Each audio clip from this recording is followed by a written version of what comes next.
Welcome to I Didn't Know, where I share a list of interesting things that I didn't know. 10 things I didn't know about the Royal Coronation. But before we continue, please remember to hit that subscribe button.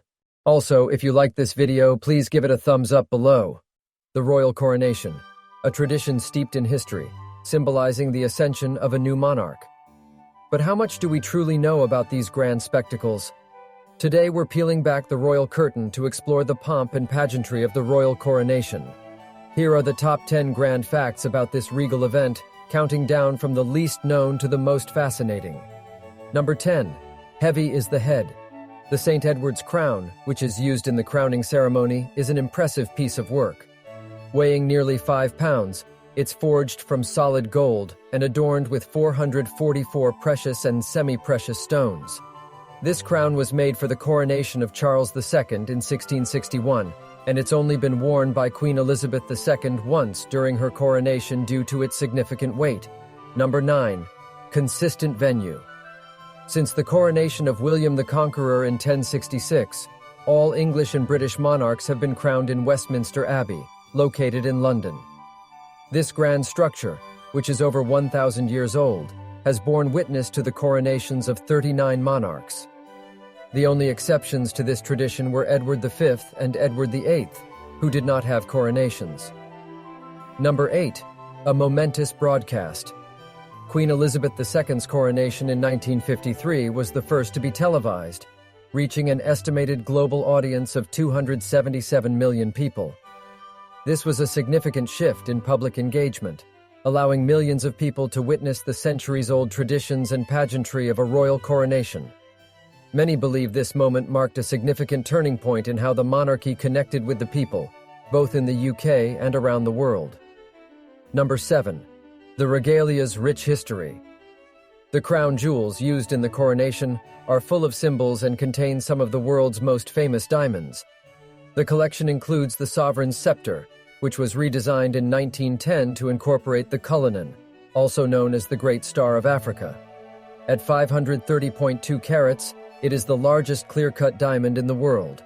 Number 6. The robes of state. The coronation robes, also known as the robes of estate, are magnificent pieces of craftsmanship.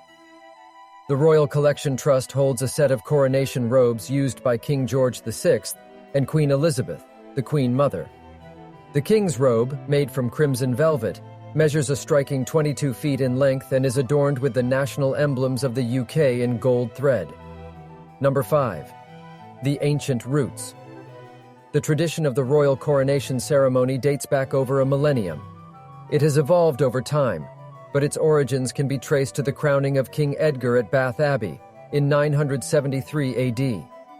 The ceremony has since become an intricate blend of religious and political symbolism, showcasing the monarch's dual role as both the head of state and the head of the Church of England.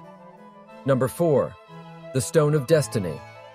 The Stone of Scone, also known as the Stone of Destiny, has played a vital role in the coronation of British monarchs for centuries.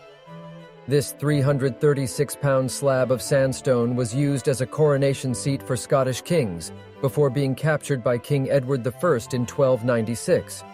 It was later placed under the coronation chair in Westminster Abbey.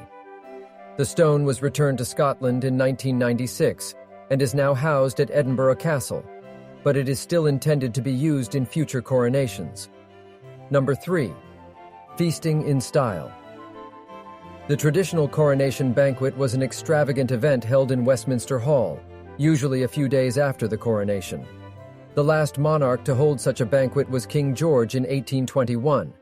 His banquet was an incredibly lavish affair, costing over £240,000, equivalent to £22 million today, and featuring over 300 dishes, including turtle soup, venison, and a 160-pound plum cake. Number 2. Sacred anointing. The anointing of the monarch with holy oil during the coronation ceremony is a tradition that dates back over 1,000 years. The oil, known as the holy oil of St. Thomas of Canterbury, or the oil of gladness, is a blend of olive oil and fragrant balsam. The anointing symbolizes the sovereign's consecration and is considered the most sacred part of the ceremony. To preserve the sanctity of the moment, television cameras were not permitted to record Queen Elizabeth II's anointing during her coronation in 1953. Number 1. A royal act of charity. The royal Maundy, a lesser-known but important aspect of the coronation, dates back to the 13th century. The reigning monarch distributes small silver coins known as Maundy money to a select group of senior citizens.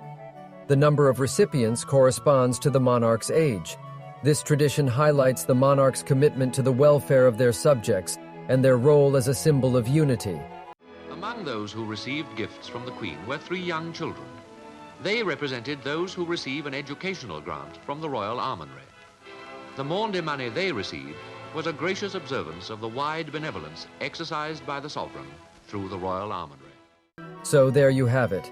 10 grand facts about the royal coronation, a magnificent event that captures the world's imagination. Whether you're a history buff or simply intrigued by royalty, we hope you've enjoyed this royal journey.